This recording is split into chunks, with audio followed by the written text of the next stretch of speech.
Buenas tardes, mi nombre es Marta Andrade, estudiante del tercer trimestre de Derecho. Hoy les voy a exponer el derecho colectivo del trabajo.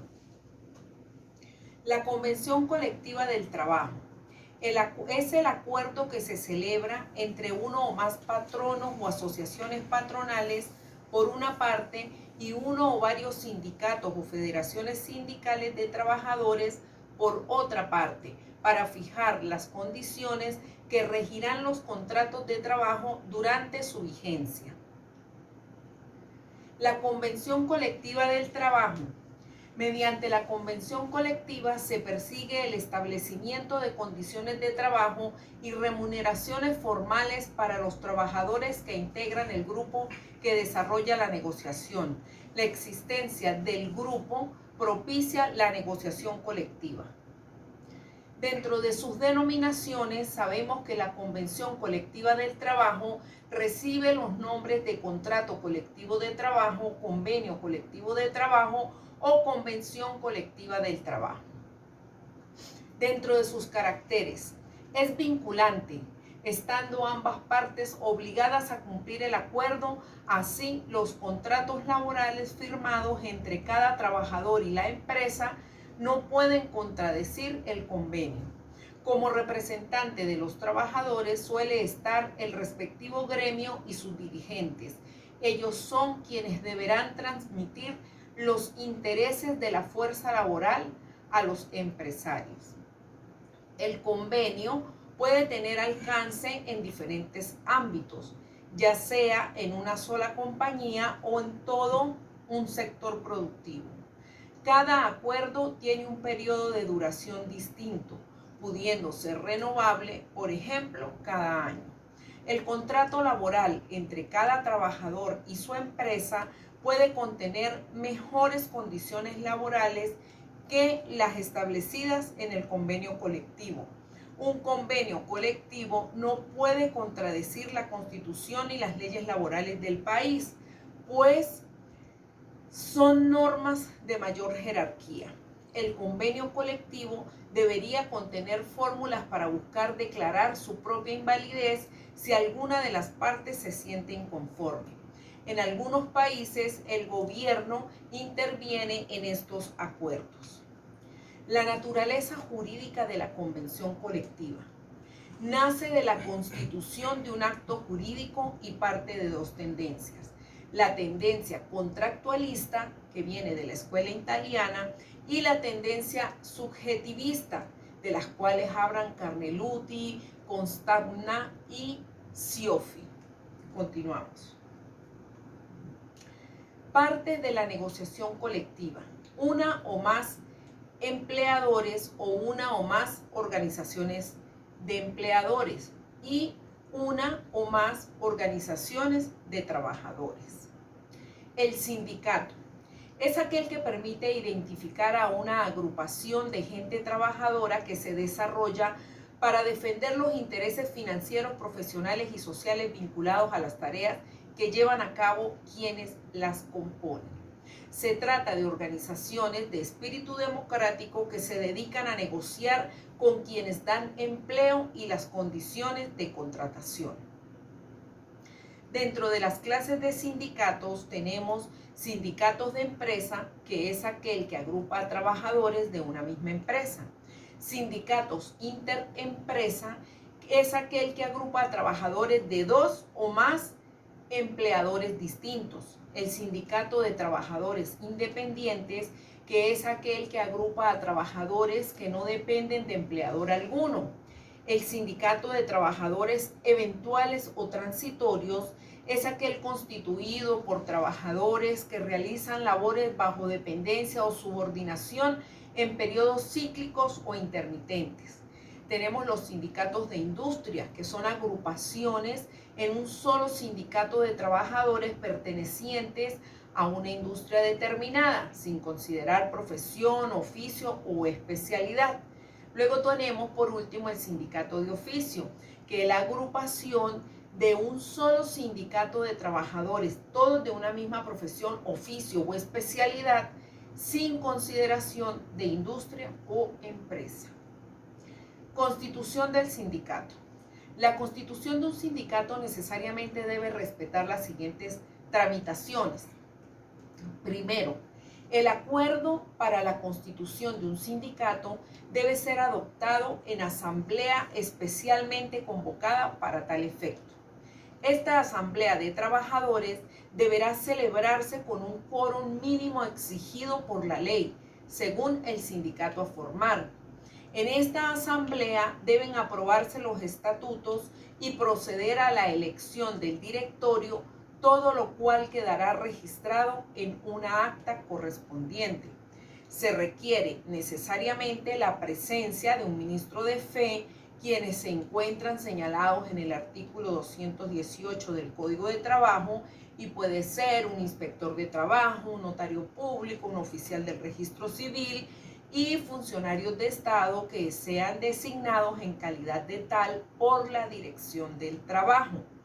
Las votaciones serán siempre secretas y personales. Quórum y porcentaje de constitución de los sindicatos. Empresas con más de 50 trabajadores se requiere un mínimo de 25 trabajadores que correspondan al menos al 10% del total de trabajadores que presten servicios en la empresa. Empresas con más de 50 trabajadores, donde no existe sindicato vigente. En estos casos, el sindicato podrá constituirse con un mínimo de 8 trabajadores, prescindiendo del porcentaje que representen del total de trabajadores de la empresa. Empresas con 50 o menos trabajadores. Para constituir un sindicato en estas empresas se requerirá solamente con un mínimo de 8 trabajadores, sin exigir que representen un porcentaje de los trabajadores de la empresa.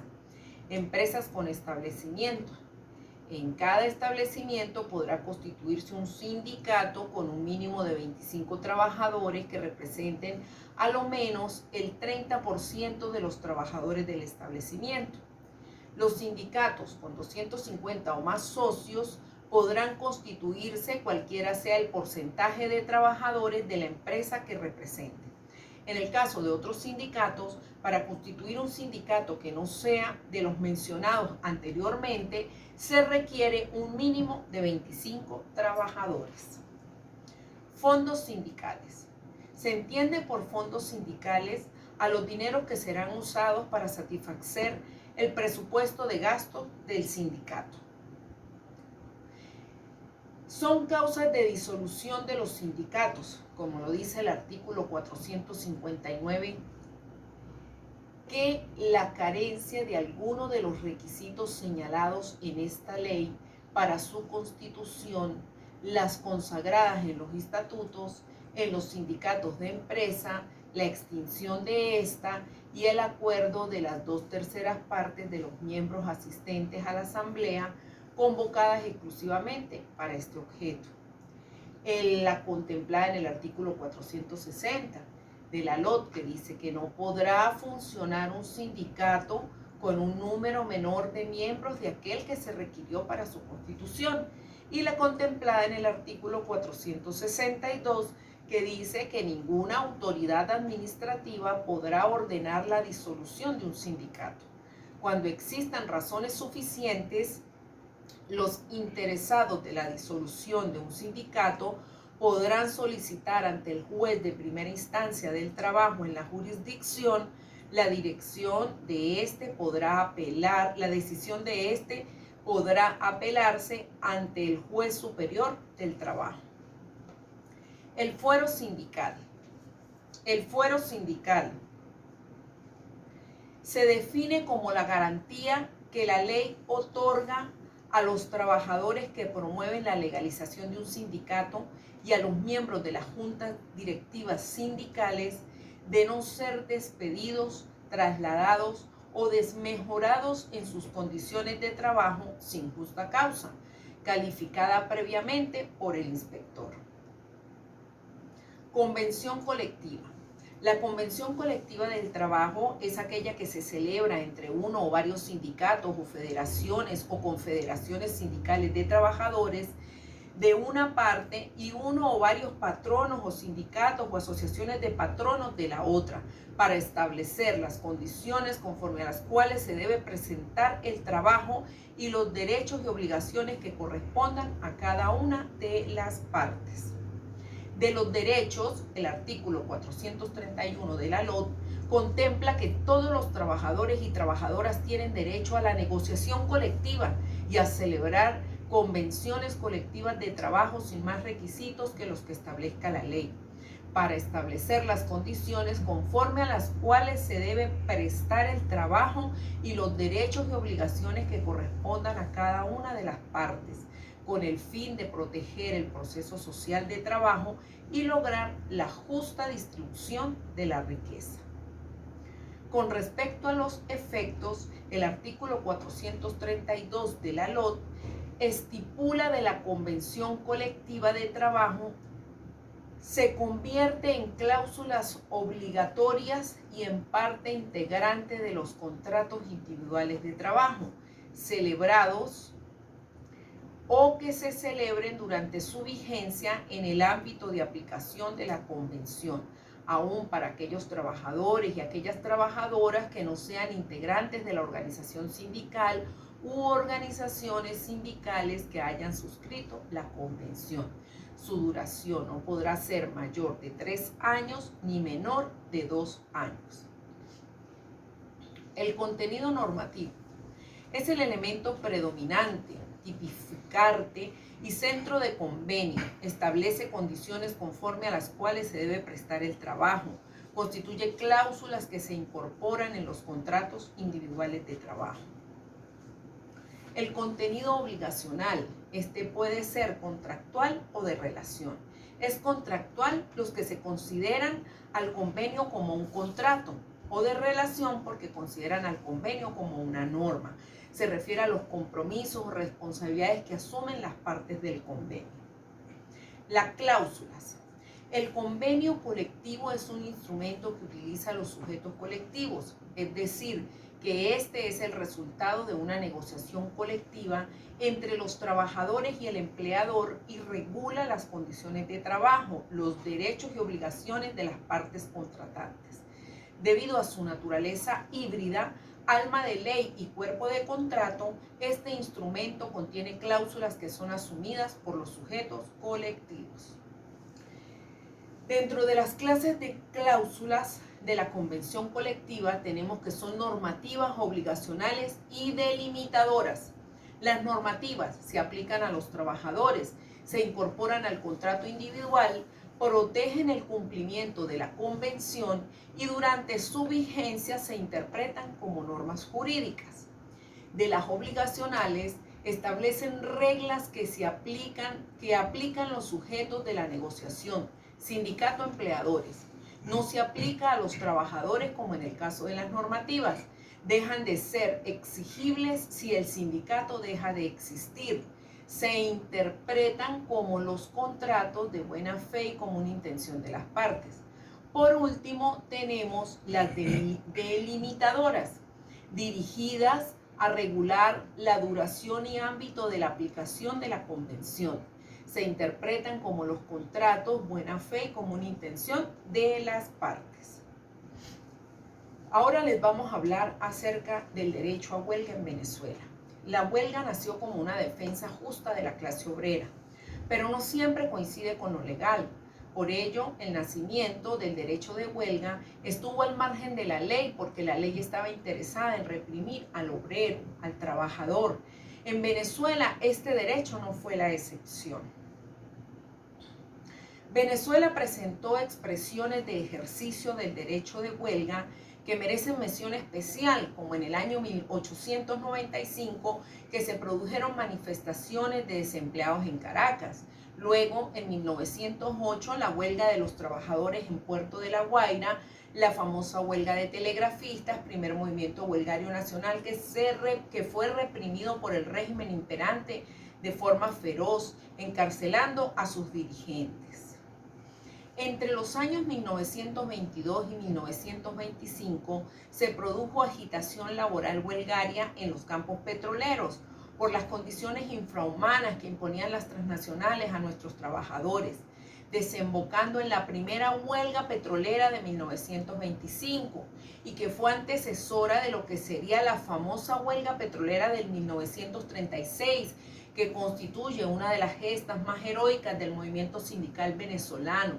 A partir de esta arranca la verdadera estructuración, ya que en ese mismo año se logró justamente el 16 de julio de 1936 la promulgación de la ley vigente del trabajo, la cual consagró una forma vanguardista el derecho de huelga, el cual solo estaba condicionado a un periodo o lapso de conciliación de las famosas 120 horas antes del estallido de huelga. Lo anterior demuestra que en Venezuela hace 51 años el movimiento obrero logró su reconocimiento a ese derecho que garantiza la estructura necesaria para la defensa, en última instancia, de la justicia social y del hombre en su connotación universal. También se supo de otras protestas y de otras huelgas. En el año 1919 se produjo una serie de paralizaciones colectivas de trabajo en los gremios de los tranviarios, tipógrafos, zapateros. También se produjo una huelga de los trabajadores de las minas de Aroa que explotaba la compañía inglesa. El concepto de huelga se encuentra contemplado en el artículo 486 de la LOT y dice que se entiende por huelga la suspensión colectiva de las labores de los trabajadores y las trabajadoras interesados e interesadas en un conflicto colectivo de trabajo. Se permitirá la presencia colectiva de trabajadores y trabajadoras en las inmediaciones del lugar de trabajo una vez declarada la huelga. El derecho a huelga podrá ejercerse en los servicios públicos cuando su paralización no cause prejuicios irremediables a la población o a las instituciones. ¿Qué requisitos se necesitan para llevar a cabo una huelga? Esto está contemplado en el artículo 487 de la LOT y dice que para que los trabajadores y las trabajadoras inicien la huelga se requiere a. que haya sido presentado un pliego de peticiones conforme a esta ley. B. Que hayan sido fijados los servicios mínimos indispensables y los servicios públicos esenciales que no serán afectados por la paralización de las labores. Y C. Que hayan transcurrido al menos 120 horas desde el momento de la presentación del pliego de peticiones. Titularidad. La titularidad del derecho a huelga son los trabajadores individualmente considerados, por ser los únicos que pueden suspender sus labores. Por otra parte, los trabajadores requieren de un ente colectivo que los represente para iniciar la huelga, facultad que les es concedida expresamente por la ley a los sindicatos por ser los sujetos privilegiados, dado que su finalidad es presentar y defender los intereses particulares, colectivos y profesionales de la empresa, estén o no afiliados a esta. Ahora, ¿cómo es el derecho al ejercicio de la huelga en el sector público? La ley trae la orientación de que el ejercicio por parte de los trabajadores del derecho a huelga podrá ejercer los servicios públicos sometidos a esta ley, cuando su paralización no cause prejuicios irremediables a la población o a las instituciones. Y este derecho se encuentra contemplado en el artículo 496 de la LOT. Hasta aquí mi exposición. Muchísimas gracias por su atención.